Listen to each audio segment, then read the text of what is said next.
Welcome to another episode of What Cars Are in the Car Park Today, brought to you in association with we'refull.com. Bright and early on a Monday. Yes. Well, it isn't. Yeah. And then Graham was here, Mikey's dad, and now he's just run off, so I think he saw we were filming and decided to leave. So thanks for that, Graham. I thought you were going to make tea, mate. Smash through the intro. We will show you around the dreams we're carrying today. Let's do it. Whoosh.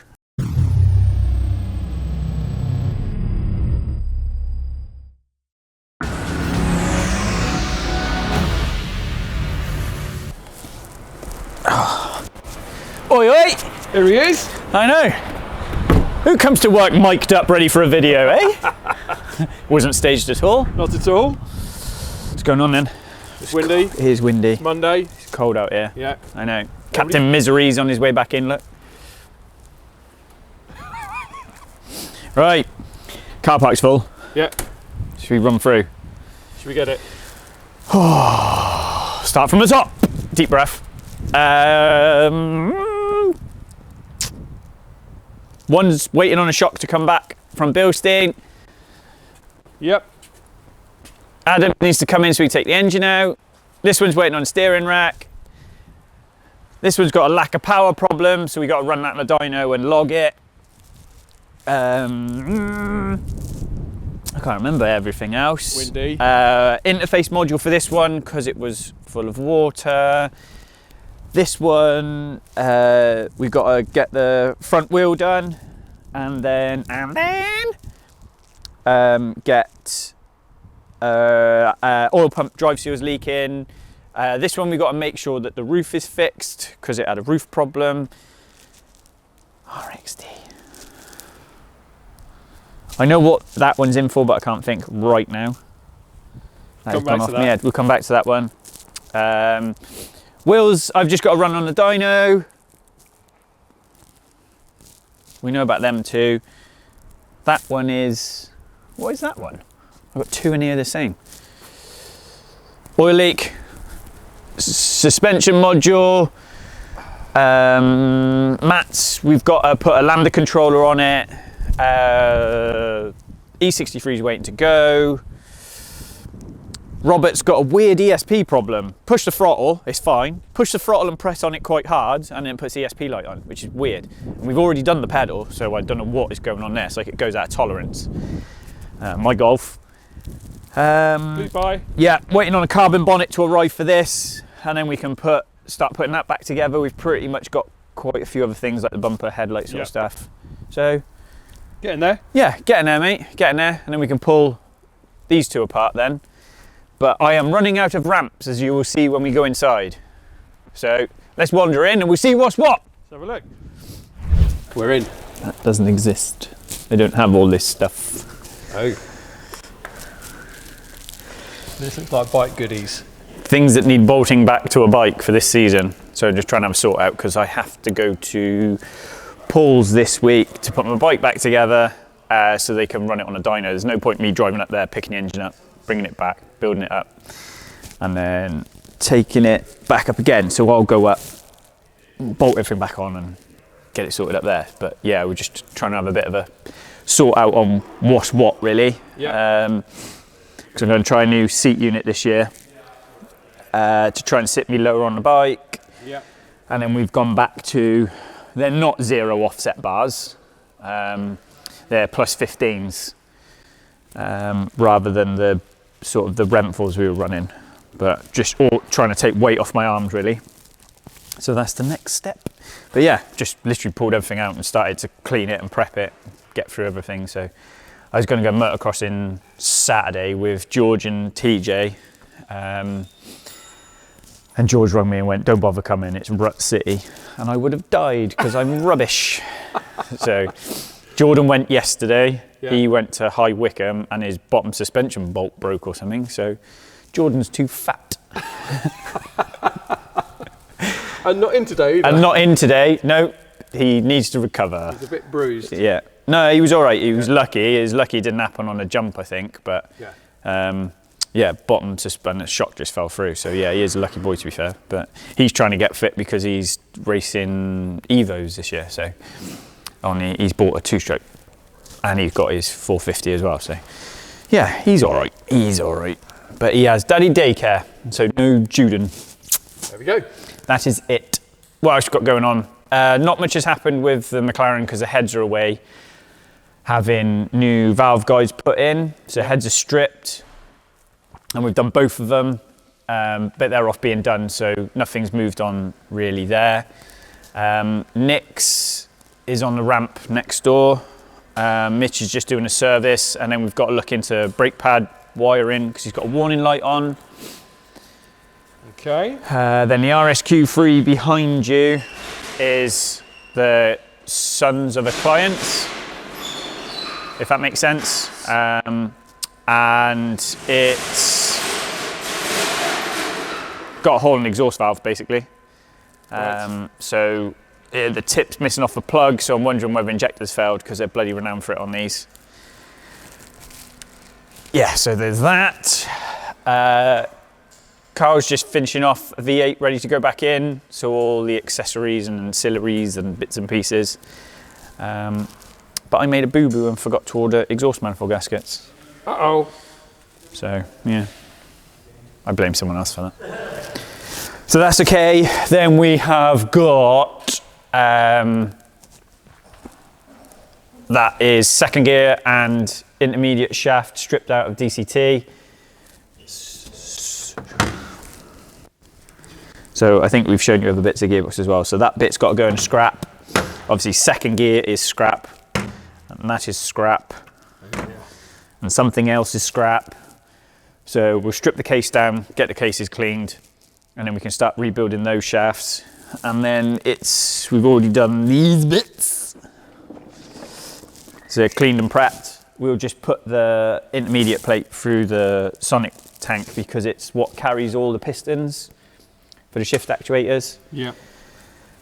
So yeah, we just need to start getting everything cleaned up then. And let's have an upgraded second, template clutch, and then that can go back in. The manual gearbox is converted from an R-tronic. I just need to drop that back on the case. There we go. And then we've got the other DCT to start assembling them for Jürgen at JM. So again, that's pretty much cleaned, ready to go. We just need to assemble. And then other than that, Matthew. So where's this one going? That is going into Tosh's outside. Yeah. So Carl's been on with that, and Matt is on with putting the inlet manifold back on. Ah. Are you having fun, dear boy? Yeah, it's not too bad to be fair. It's all right. Now everything's clean. Yes. So injectors are back in, balloons all starting to get back in the right location. Sweet. Some people were impressed with your weightlifting skills with that gearbox in the last video. Yeah, what can I say? Good comment. Yeah, but I got slagged off for my drilling technique. Yeah. So it's all right. Living the dream. Gotta love those comments, eh? Yeah. So that's okay. I don't know whether, I think he did. I can't remember whether he blew out. Should be all right, mind. The lines, I feel, fuel yeah, lines, yeah. it should be cool. But yeah, it's looking good to be fair. Looks shiny. Good. What other goodies we got? Don't think much else. Just had a bit of a tidy up, really. Yep. You got the keys for that? Yes, there you go, mate. Yeah. Anything in the engine room? No, not really.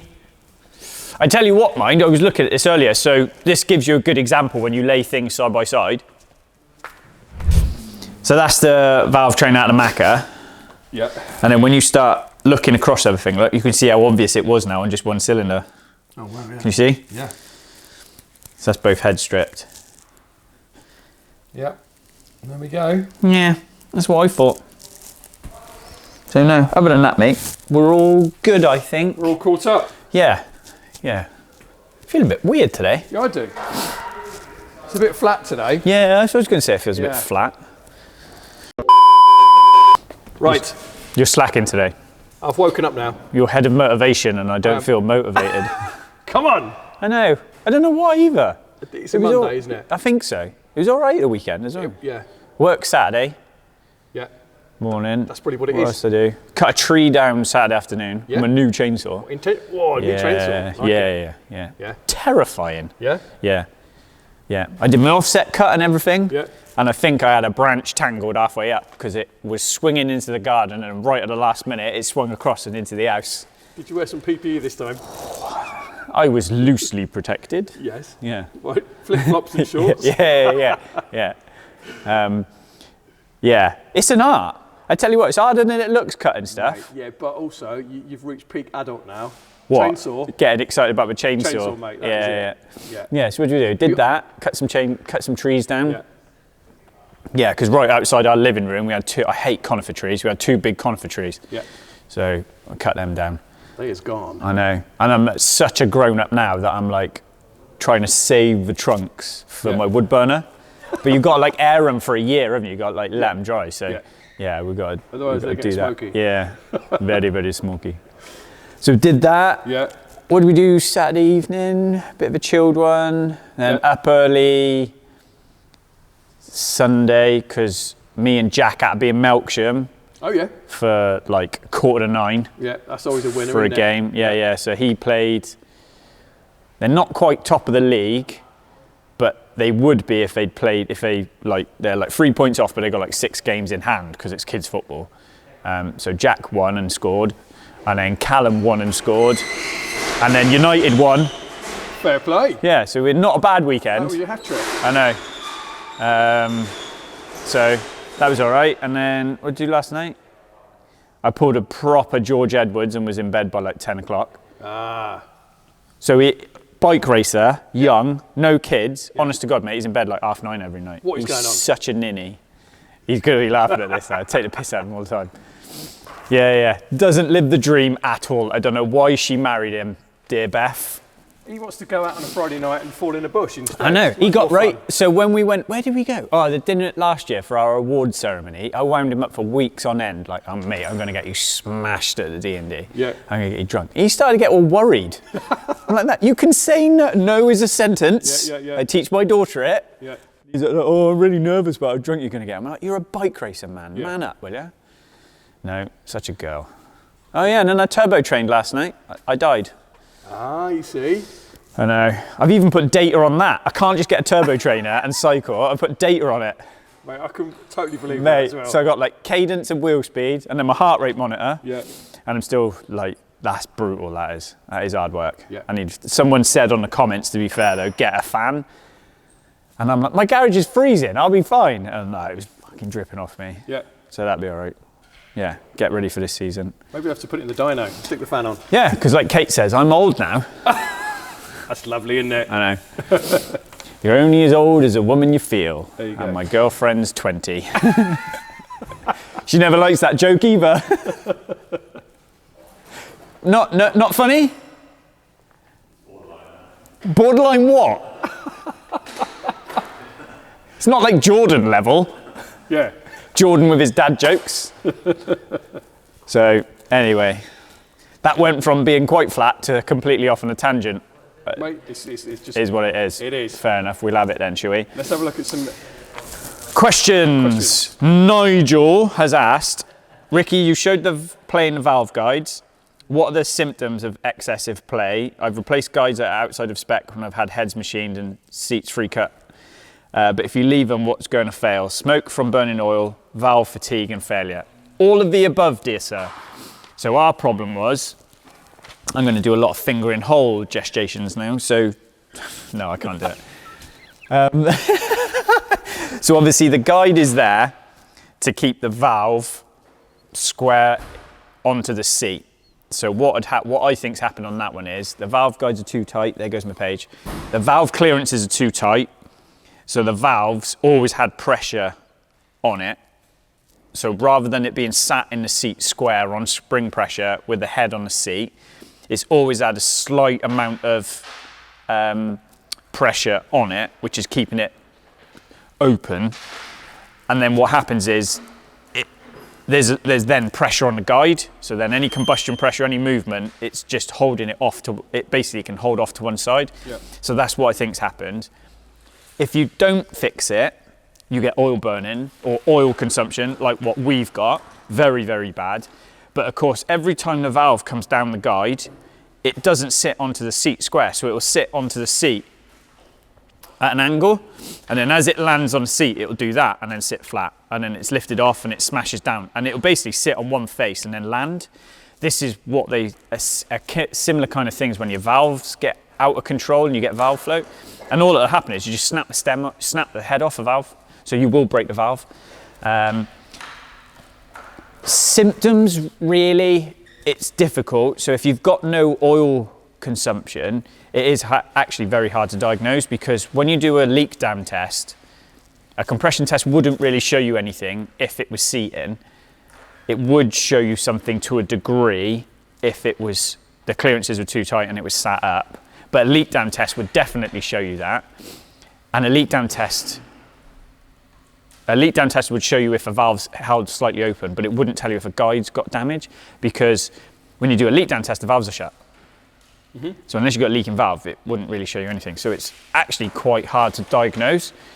Taking that apart, the only reason I thought I was confident it was valve stem seals, I didn't think it was guides, I thought a seal had failed, was because it wouldn't smoke. Run it for 30 minutes, it wouldn't smoke, rev it, do whatever you wanted, switch it off for 10 minutes, and the second you start it, it would smoke.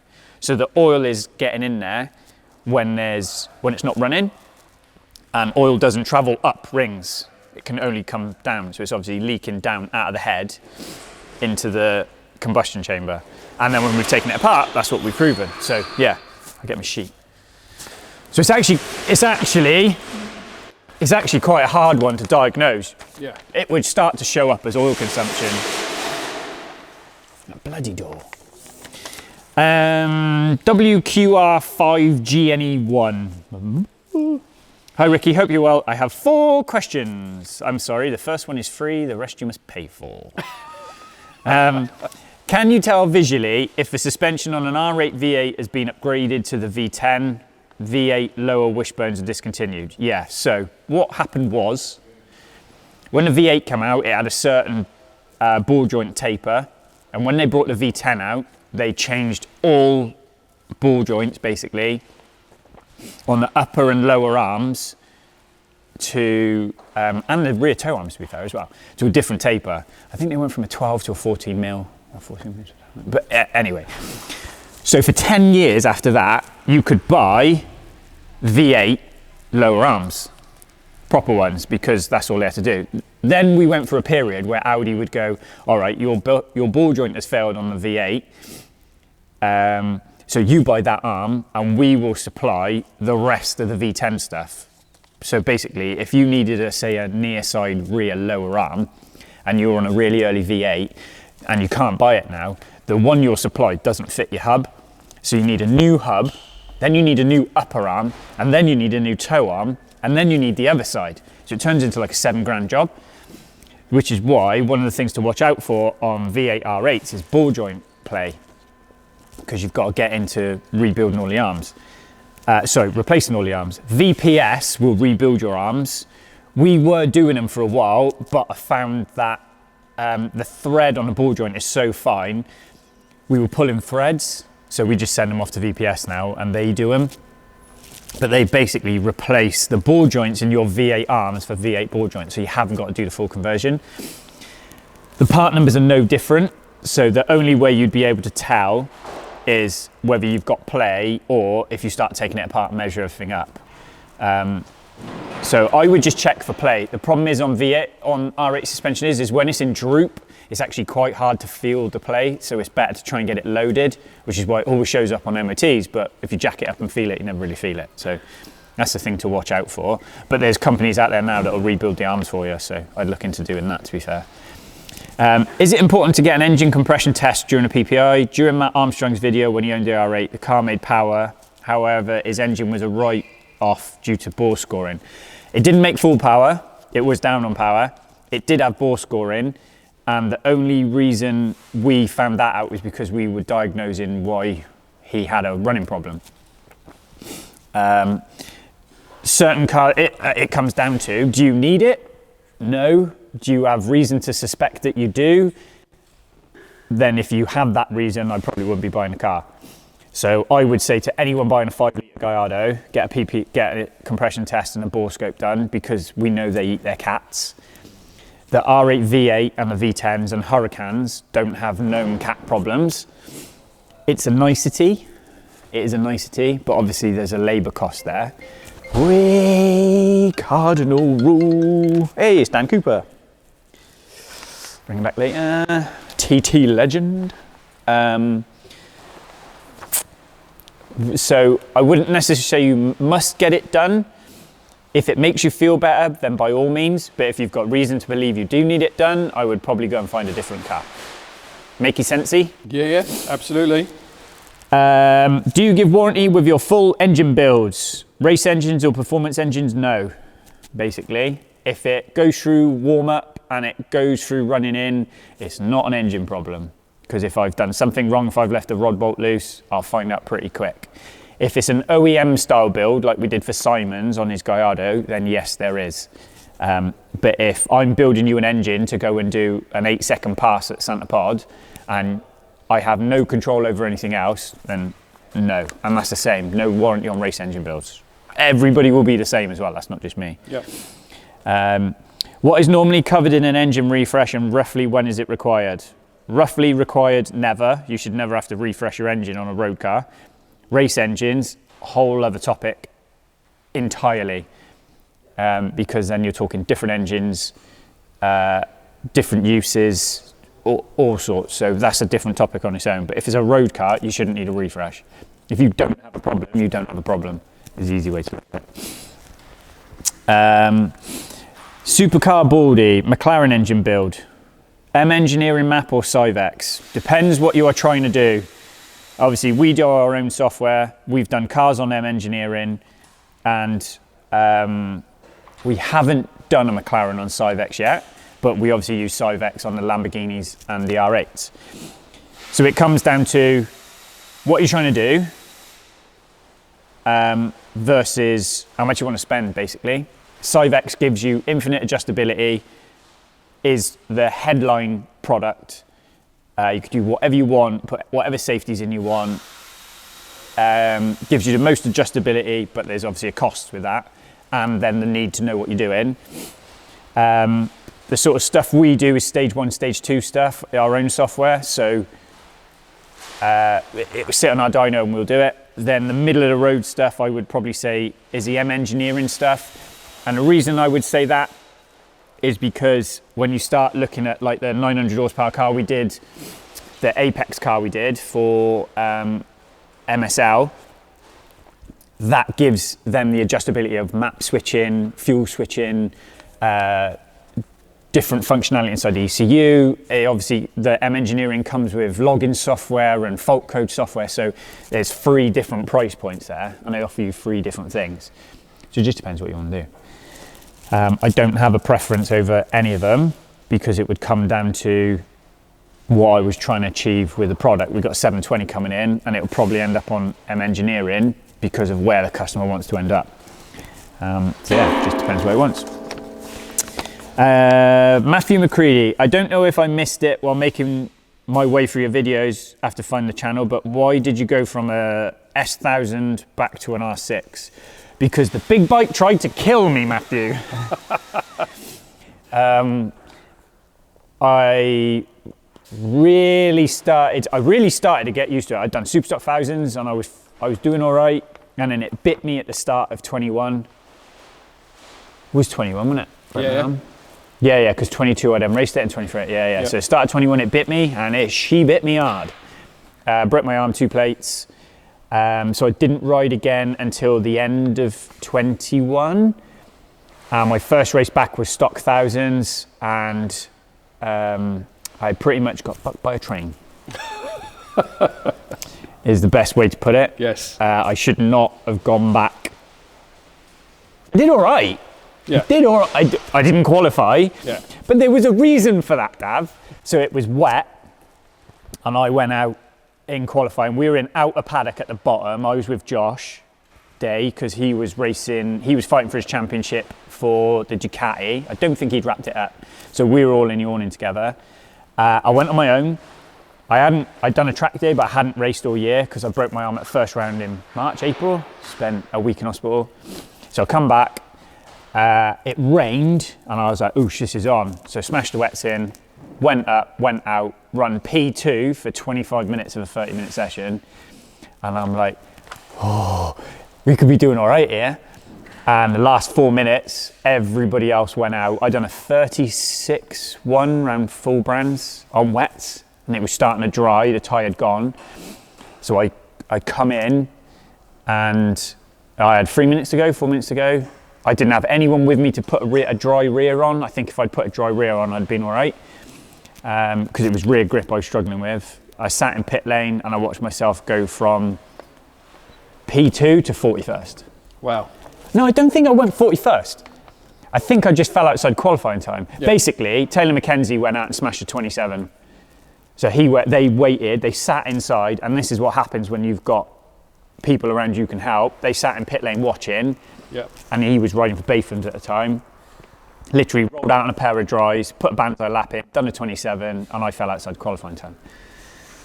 So yeah, I didn't qualify, but I was on wets and I couldn't have done anything about it. But yeah, this is why I then say to people, especially qualifying stuff like that, it's a strategy. You've got to think about it. You can't just go out there and smash laps. And I went out there and just smashed laps, and I had no one on the pit wall helping me, seeing the big picture and going, you need to come in and put a rear in or do. And now afterwards I sit back and think about it, and I was like, why was I so stupid? But do you know what? It is what it is. Then I done 22, and I raced all year in 22. I was running second in the championship for quite a while to Max, and then my engine went at Cadwell. And I dropped 75 points, or the opportunity of 75 points at Cadwell. That wiped me out of it. So I think I did like fourth and fourth or something like that. But basically I missed a complete round, and it's 3 races, so I missed loads. And then like Anglesey, I was right on it, Anglesey, but I'd struggled all year. On a big bike, you've got to live on it. And of course I run this place, and that was 210 horsepower. She was an animal. She threw me off a couple of times, which I was all right with, but I was just always waiting for that high side. And then I've got on the R6 this year, and I've pretty much, except Coombe, I've gone faster everywhere on my 600 than I did on my big bike. And big bikes you can get caught in being a bit of an ego thing. Yeah. And even now I sit there and think, oh, I'd love to go on a big bike, but actually, you've got to work harder for more on a 600, but it's just not as abusive physically. Like I really struggle on that bike. I really struggle with wheelies, and it just wasn't anything nothing I could do about it. I would get off the thing hanging. And this 600, it's just a little bit kinder to me, so yeah. I can ride it harder, if that makes sense. So yeah, I probably didn't. 10 years ago, I used to take my training way more seriously when I was like up and down British and stuff like that, but now I've got 3 kids, a wife, a house, a business. I can't live in the gym like we used to, so it's just probably gives me more enjoyment because it's not less hard, it's still hard, it's just challenging in a different way. Yeah. So yeah, that's why I went backwards really. That's why I went back to a 600. And it'd be good to have a go on a Honda. I'd love to build an R1 superbike and do that, but I think after a weekend of riding a big bike, I'd probably still say the same thing, that it just kicks the living daylights out of me. Those top lads who are riding them to within an inch, they're hard work. Like a stock bike is harder to ride than a superbike, no bullshit. That superbike I rode of Paul's, of OMG's in Cartagena, a Pussycat, is so kind, it's so plush, it's so comfortable. My BMW was way more brutal than that. So yeah, they're designed to be easy to ride, and everything on them is made to make the rider's life easier. And yes, you get electronics on a big bike, on say a stock 1000 bike, but a superbike is much plusher, the feeling's just much nicer, you sit differently. So yeah, unless you've got 150 grand to drop on a big superbike, you know, I'm happy on my R6. These new Hondas are pretty handy, but at the end of the day, we're all hobbyists. Unless you're getting paid then do what you enjoy, and I kind of enjoy it. So different challenge this year because George has stepped up to 1,000. So we'll see what's what, because he kicked my ass all last year. But yeah, we'll see what's what.